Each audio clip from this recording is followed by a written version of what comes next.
Assalamualaikum dan salam sejahtera. Ini Pantau Agenda Reformasi untuk kita mengupas berkenaan dengan pengumuman Perdana Menteri Datuk Seri Anwar Ibrahim berkenaan dengan gaji minimum RM1,700, peningkatan RM200 berbanding RM1,500 sebelum ini. Perintah gaji minimum ini akan bermula pada Februari tahun hadapan dan ada perkara-perkara yang harus kita bincangkan, tapi sebelum itu dengarkan ulangan semula ucapan Perdana Menteri ketika pembentangan Belanjawan 2025 minggu lalu.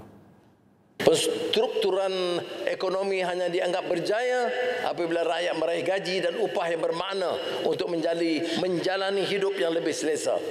Untuk itu, kerajaan bersetuju menaikkan kadar gaji minimum dari RM1,500 kepada RM1,700 sebulan dan akan berkuat kuasa mulai 1 Februari 2025. Penangguhan hanya diberikan membabitkan majikan yang mempunyai kurang daripada 5 pekerja bagi tempoh 6 bulan, iaitu berkuat kuasa 1 Ogos 2025. Baik, untuk kita mengupas lebih lanjut berkenaan dengan hal itu, kita langsung sahaja bersama dengan tetamu di talian ketika ini, Profesor Emeritus Barjaya Bardai yang merupakan Provos Malaysia University of Science and Technology. Prof, kita bentangkan beberapa angka dahulu di sini, Prof, untuk berikan kita konteks pada perbincangan kita pada petang ini. Antara lain apabila sebut berkenaan dengan gaji minimum RM1,700, kita harus lihat dahulu yang pertamanya lah berkenaan dengan bagaimanakah pembahagian gaji tersebut untuk keseluruhan sektor formal. Ini data yang kita ada, sektor formal sahaja, tak termasuk dengan sektor informal berdasarkan kepada data DOSM yang menunjukkan bahawa sebenarnya majoriti daripada pekerja-pekerja sektor formal kita mendapat gaji di bawah RM2,000. Lebih daripada 2 juta pekerja tersebut mendapat gaji di bawah RM2,000 setakat 2024 dan selebihnya merupakan tangga-tangga gaji yang lain, sekitar 90% boleh dikatakan begitu, yang menerima gaji di bawah RM2,000 berbanding pada tahun 2022 yang mana angka tersebut jauh lebih tinggi, 2.3 juta. Ketika ini lebih rendah. Dan kita nak bandingkan angka tersebut dengan inflasi. Kerana ada yang menyatakan bahawa dengan peningkatan gaji ia akan menyebabkan harga barangan naik, tetapi data tidak menunjukkan sedemikian. Daripada tahun 2022 sehinggalah ke tahun 2024, ketika tahun 2022 lebih ramai yang menerima gaji pada paras bawah RM2,000 berbanding sekarang lebih sedikit, tetapi paras CPI ataupun Consumer Price Index, inflasi terus menurun. Persoalan pertama saya kepada Prof ialah berkenaan dengan bagaimanakah kita melihat isu gaji minimum ini. Adakah benar dakwaan bahawa dengan peningkatan gaji ini membebankan perniagaan seterusnya meningkatkan harga barangan, Prof? Okay, terima kasih Cik Irfan. Memanglah ke mana ada dua bilah di dalam satu pisau. Hanya satu pihak memang ini sangat diadukan kerana pekerja-pekerja memang memerlukan gaji yang lebih tinggi daripada RM1,500 gaji minimum. Tetapi di satu pihak yang lain, peniaga-peniaga, khususnya peniaga mikro, peniaga kecil, sedang mengalami kesesakan di dalam perniagaan mereka. Kalau kita tengok misalnya di dalam industri pelancongan di Langkawi, purata gaji pekerja-pekerja hanyalah RM1,200. Jadi kalau ini dinaikkan sehingga RM1,700, ini sangat membebankan. Begitu juga kita tengok misalnya pekerja di dalam sektor perkhidmatan, misalnya di Tadika, Taska dan sebagainya, purata gaji mereka adalah jauh lebih rendah daripada RM1,500 sebenarnya. Jadi kenaikan menjadi RM1,700 adalah satu bebanan, walaupun Cik Irfan sebut tadi hanya 2 juta orang yang mendapat gaji kurang daripada RM2,000 seorang. Ya, pun begitu Prof. Kalau kita lihat antara lain juga menangkap Prof menyatakan bahawa ketika ini contoh seperti di Langkawi mungkin agak sedikit terbeban, tapi ini merupakan data dari sudut volume jualan untuk sektor perdagangan dan runcitan dalam negara yang menunjukkan bahawa ada peningkatan yang signifikan dari sudut revenue ataupun pendapatan secara umumnya, Prof.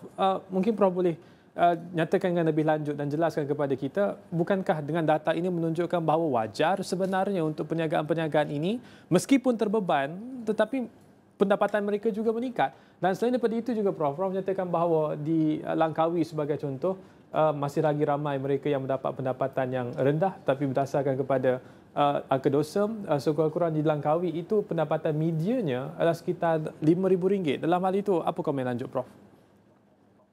Saya rasa median pendapatan itu adalah median isi rumah. Kita perlu mengambil pendapatan untuk setiap pekerja. Sebenarnya DOSM pun mengeluarkan angka median pendapatan pekerja di Malaysia hanyalah 2,600. Maknanya hampir 50% kumpulan pekerja di Malaysia daripada 16.7 juta, 50% mendapat pendapatan 2,600 atau lebih rendah. Jadi pendapatan itu memang rendah. Okey, berbalik kepada jualan, memang angka jualan di Malaysia meningkat. Tapi kita di Malaysia ni menghadapi satu masalah struktur di mana ada lebih kurang 100,000 peniaga besar dan ada 1.3 juta peniaga makro, kecil dan sederhana. Jadi kepada peniaga besar ini jualannya memang meningkat, pasar raya, pusat beli-belah dan sebagainya. Tapi kepada peniaga kecil, mikro misalnya, gerai pasar malam, gerai jualan, jualannya sebenarnya tidak begitu banyak peningkatannya. Dan kita bermain dengan statistik, bila kita ada dua kumpulan yang sangat ekstrim jauh itu, statistik duduk di tengah, akhirnya statistik itu tidak boleh menggambarkan apa yang berlaku sebenarnya dalam pasaran. Oleh demikian Prof, apakah tindakan lanjut untuk kita benar-benar apabila kita melaksanakan perintah gaji minimum pada tahun hadapan untuk kita menilai bukan saja soal peningkatan harga barang berkenaan dengan tekanan terhadap ekonomi isi rumah secara mikro dan juga bagaimanakah impaknya kepada ekonomi secara menyeluruh. Soal tindakan-tindakan dan juga mungkin statistik tambahan yang lebih jelas dengan item-item yang lebih spesifik Prof yang perlu dilaporkan supaya kita dapat menilai perkara ini dan melihatnya lebih jelas Prof. Saya melihat makro, kecil dan sederhana di Malaysia ini sebagai satu pemangkin besar, bukan saja kepada pertumbuhan ekonomi tetapi kepada pengagihan semula pendapatan dan kekayaan. Jadi kalau kita nak melakukan perubahan mesti bermula daripada situ. Bagaimana kita boleh membantu sektor perniagaan mikro, kecil dan sederhana ini untuk meningkatkan produktiviti supaya mereka boleh meningkatkan jualan, supaya mereka boleh meningkatkan keuntungan dan kemudian barulah mereka mampu untuk meningkatkan gaji. Kerana gaji adalah sebahagian daripada overhead yang penting kepada kumpulan peniaga ni. Misalnya baru-baru ini ada sekumpulan pengusaha tadika yang berjumpa saya dan dia kata bahawa gaji 1,500 pun mereka tidak mampu untuk membayar. Kalau dinaikkan lagi, kemungkinan mereka terpaksa menutup perniagaan. Kalau dia sempat, maknanya seperti dia bermula di awal tahun, mereka boleh shift, memindahkan kenaikan kos ini kepada pengguna. Dan akhirnya pengguna-pengguna, ibu bapa yang menghantar anak ke tadika lah yang akan menanggung kenaikan gaji pekerja ini. Tapi kenyataan itu Prof ada ironinya kerana kita dalam ke arah untuk mendigitalisasikan perniagaan-perniagaan dalam negara, kita menggalakkan supaya adanya peningkatan dari sudut automasi.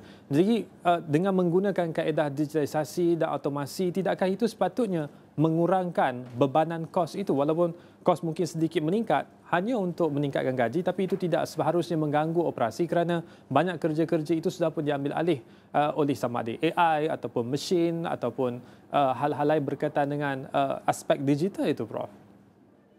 Saya setuju sangat dengan apa yang Cik Irfan sebut, tapi kemudian kita cuba kita tinjau kepada perniagaan mikro, perniagaan kecil, berapa banyak teknologi yang mereka telah mula gunakan sejak 5 tahun lepas. Dan kita melihat mereka sebenarnya masih tidak berubah. Mereka tidak mampu untuk teknologi pun kerana kerana mana mereka menghadapi kesesakan hari-hari. Jadi tidak sempat untuk memikir bagaimana nak memperbaiki produktiviti, untuk memperbaiki perniagaan mereka.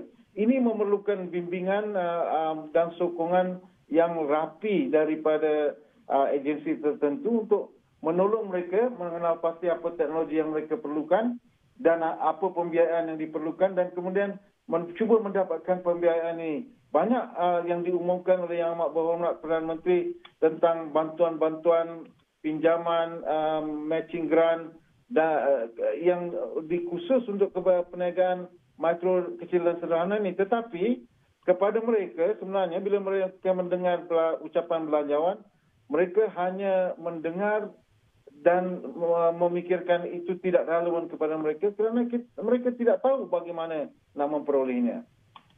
Prof, kita akan berehat seketika, kembali selepas ini Prof untuk kita menyentuh aspek lain dalam belanjawan 2025 kali ini, iaitu berkenaan dengan pengklasifikasian T15, dan kita mahu dapatkan reaksi lanjut daripada Prof bagaimanakah klasifikasi tersebut harus dilaksanakan dan bagaimanakah pula impaknya kepada senario ekonomi dalam negara. Kita berehat seketika, kembali selepas ini.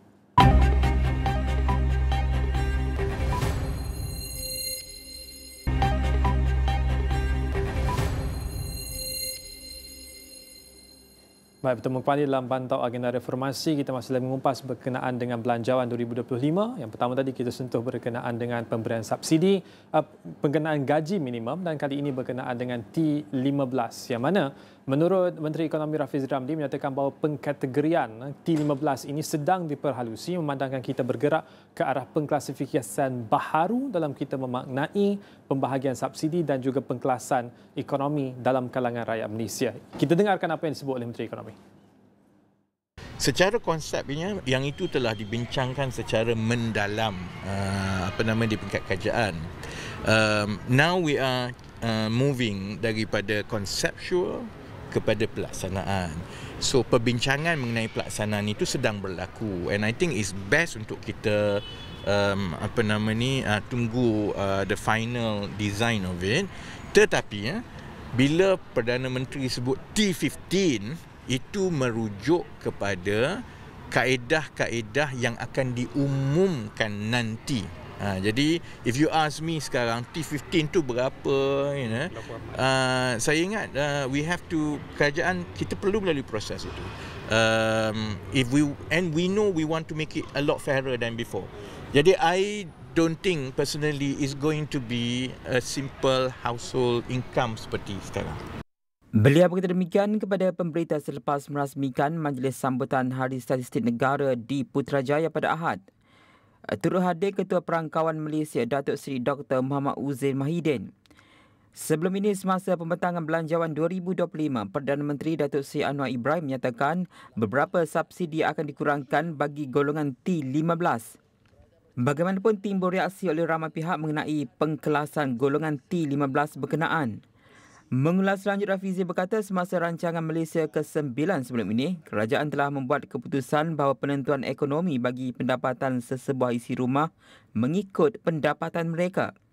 Disebabkan pada masa berkenaan terdapat garis statistik membabitkan golongan seperti T20, B40 dan M40. Jika kita menyebut berkenaan dengan T20, M40 dan B40 yang merujuk kepada bracket pendapatan isi rumah, dan untuk berikan gambaran kepada anda, sekiranya anda melihat kepada peta yang disediakan oleh pihak DOSM, anda saksikan lebih banyak, lebih pekat warnanya itu, lebih tinggi pendapatan isi rumah median bagi kawasan tersebut, dan ini merupakan pembahagian mengikut daerah, dan kita dapat saksikan jelas bahawa di kawasan Sabah khususnya dan kebanyakan kawasan di Sarawak warnanya jauh lebih halus berbanding dengan apa yang boleh kita saksikan di Lembah Kelang, yang mana warna itu lebih pekat. Antara lain Jelebu sebagai contoh, median income untuk household sebanyak RM3,636, dan kalau kita pergi lebih jauh kepada Petaling, Kuala Lumpur sehingga RM10,000 bagi satu isi rumah untuk pendapatan mediannya. Itu berdasarkan kepada pembahagian berdasarkan kepada median untuk daerah-daerah yang ada di Malaysia. Tapi untuk persoalan yang saya nak ajukan kepada Profesor Emeritus Dr. Barjaya Barda yang ketika ini berada di talian adalah untuk kita melihat bukan sahaja dari sudut pendapatan semata-mata, tetapi harus dibandingkan dengan perbelanjaan isi rumah. Kalau kita boleh rujuk kepada apa yang berlaku di negeri yang paling tinggi jurang perbezaannya 0.449 untuk Gini coefficient, iaitu di Sarawak, Sarike, di Sabah, Kota Kinabalu sebagai contoh. Meskipun median income itu lebih tinggi berbanding dengan purata perbelanjaan isi rumah bagi kawasan tersebut, tetapi sekali lagi kita masih lagi berdepan dengan situasi di mana adanya jurang.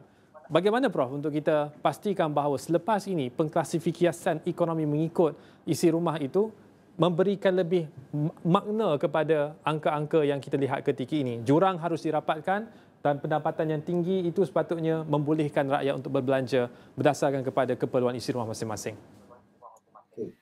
Terima kasih Cik Irfan. Kalau kita tengok sebenarnya purata ataupun median pendapatan bagi negeri-negeri sangat jauh berbeza. Misalnya Selangor mempunyai median pendapatan yang lebih 2 kali ganda daripada di Kelantan. Di Kelantan sebenarnya, maknanya saya ada melihat satu cadangan pengkelasan T15, dikatakan bahawa kalau kita duduk di Kelantan, gaji 7,700 sudah dianggap maha kaya. Tapi kalau di Selangor, untuk menjadi maha kaya, kita kena ada pendapatan 21,000. Di Sabah, Sarawak lebih kurang 9,000 begitu. Jadi memang ada jurang yang besar dan jurang ini perlu diatasi dalam jangka panjang, tetapi kemudian kita juga melihat bahawa kos sara hidup adalah berbeza mengikut negeri. Dan kalau kita duduk di Kelantan misalnya dengan pendapatan RM5,000, kita sudah boleh hidup dengan selesa. RM10,000 kita boleh hidup dengan mewah. Kalau di Kuala Lumpur dengan RM5,000 tidak mencukupi. Bank Negara kata RM6,600 untuk satu keluarga dengan empat ahli. Jadi kita perlu, saya rasa, dalam jangka pendek membuat pengelasan yang lebih longgar. Maksudnya jangan gunakan T sampai T15. Kita gunakan T3. 3% penduduk di Malaysia yang benar-benar kita boleh kata maha kaya kerana pendapatan mereka jauh melebihi mungkin 100,000 sebulan. Mereka lah ni yang sebenarnya yang layak untuk mendapat untuk tidak diberikan subsidi, untuk membayar kadar cukai yang tinggi dan sebagainya. Kita perlu melihat dengan kritikal tentang pendapatan di Malaysia dan tidak menggunakan pengelasan B40, M40 dan T20 lagi di masa akan datang.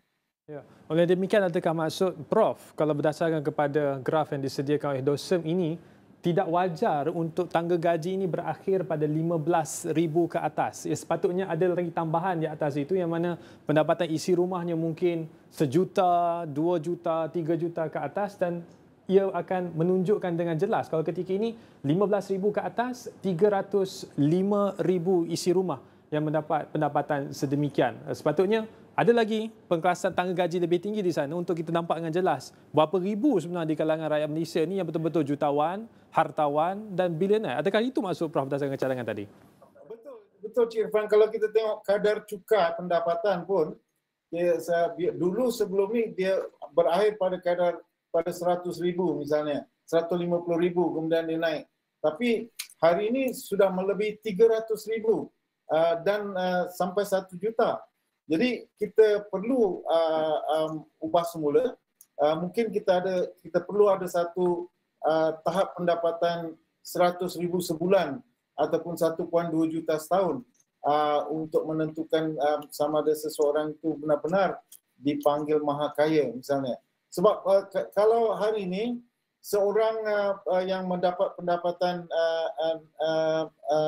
RM6,000 dan isterinya pun mendapat RM6,000 digabungkan, mereka sudah dianggap maha kaya. Padahal mereka sebenarnya kumpulan berpendapatan sederhana dan mungkin hanya duduk di rumah teres dan mempunyai 2 buah kereta dan sebagainya. Jadi kita perlu melihat, kalau di US misalnya, dia ada satu cukai dipanggil cukai kekayaan yang setiap tahun dinilai dan diukur, dan tiap-tiap pembayar cukai perlu declare berapa banyak kekayaan yang dia ada.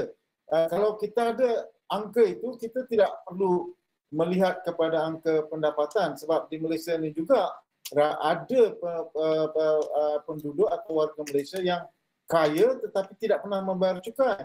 Kerana sebelum ini tidak ada cukai ke atas dividen misalnya. Ya. Tapi persoalan dan juga cabaran di situ, Prof. Sebelum ini ada ura-ura, tidak pun diumumkan dalam belanjawan kali ini, berkenaan dengan cukai warisan hendak dinaikkan. Itu pun sudah mengundang pelbagai reaksi. Sedangkan kali ini, seperti yang Prof cadangkan, supaya yang betul-betul kaya, yang mempunyai harta ini yang seharusnya dicukai. Jadi berdepan dengan situasi seperti demikian, apa respons Prof? Cukai warisan itu adalah cukai yang kita pernah laksanakan sebelum tahun 65 dulu, dan dia didapati, pertamanya dia tidak produktif, keduanya dia membebankan. Cuba bayangkan misalnya seorang bekas pekerja sektor awam, dia membeli rumah masa muda, dan rumah masa dia beli itu baru 200,000 dan sekarang sudah bernilai 5 juta. Dan bila dia meninggal dunia, keluarganya tidak ada keupayaan untuk membayar cukai warisan kerana mereka tidak ada wang. Mereka cuma ada tanah, ada rumah yang bernilai 5 juta. Jadi akhirnya mereka terpaksa menjual rumah tersebut dan semua keluarganya terpaksa berpecah. Dan ini menyebabkan satu kesengsaraan kepada proses kematian. Itu sebabnya dia telah ditangguhkan. Tapi dia tidak dibatalkan. Saya rasa kita memerlukan cukai kekayaan, bukan cukai warisan. Ya, dan terakhir Prof, mungkin juga untuk kita jelaskan bahawa kalau berdasarkan kepada dosa, ada beberapa cara untuk melihat pendapatan, sama ada pendapatan secara burata, pendapatan median ataupun melihat kepada Gini coefficient. Dan kehadapan ini, adakah Prof bersetuju bahawa pendapatan itu harus dilihat secara khusus pendapatan boleh guna? Masa lepas menolak segala komitmen, pendapatan boleh guna itulah yang menentukan kelas seseorang. Mungkin pendapatannya banyak tetapi boleh gunanya hanya sedikit, maka dia akan turun dari sudut status dalam kalangan kelas ekonomi dalam Malaysia. Adakah wajar untuk kita lihat kaedah itu untuk pastikan pembahagian subsidi bantuan kerajaan lebih sama, Prof? Saya sangat setuju dengan cadangan itu, kerana kita, Cik Irfan, kita perlu melihat pendapatan boleh guna ataupun pendapatan bawa pulang. Banyak keluarga yang mempunyai komitmen sehingga sebenarnya walaupun dia nampak kaya, tapi dia sebenarnya miskin kerana kita tidak membezakan antara cash flow dengan excess income. Jadi kita perlu melihat mungkin angka-angka yang lebih terperinci. Angka isi rumah saya rasa tidak boleh digunakan langsung kerana isi rumah menggambarkan bahawa kalau di rumah tu ada 4 orang yang bekerja, 4 orang itu digabungkan pendapatannya, tentulah pendapatan yang tinggi. Jadi walaupun pendapatan isi rumah 10,000, sebenarnya isi rumah tidak pernah mengumpul 10,000 sebab masing-masing mendapat pendapatan sendiri dan membelanjakannya sendiri. Jadi mereka masih tetap menjadi keluarga kumpulan B40 sebenarnya. Ya, terima kasih kepada Profesor Emeritus Dr. Bajoy Bardai, Provos Malaysia University of Science and Technology berkongsi pandangan untuk waktu ini bagi kita memahami berkenaan pelaksanaan Perintah Gaji Minimum, penyasaran subsidi dan juga pengkelasan T15 yang harus diperhalusi dalam pelaksanaannya bersempena dengan Belanjawan 2025 ini. Sekian sahaja perbincangan di waktu ini. Saya Irfan Faruqi. Salam hormat.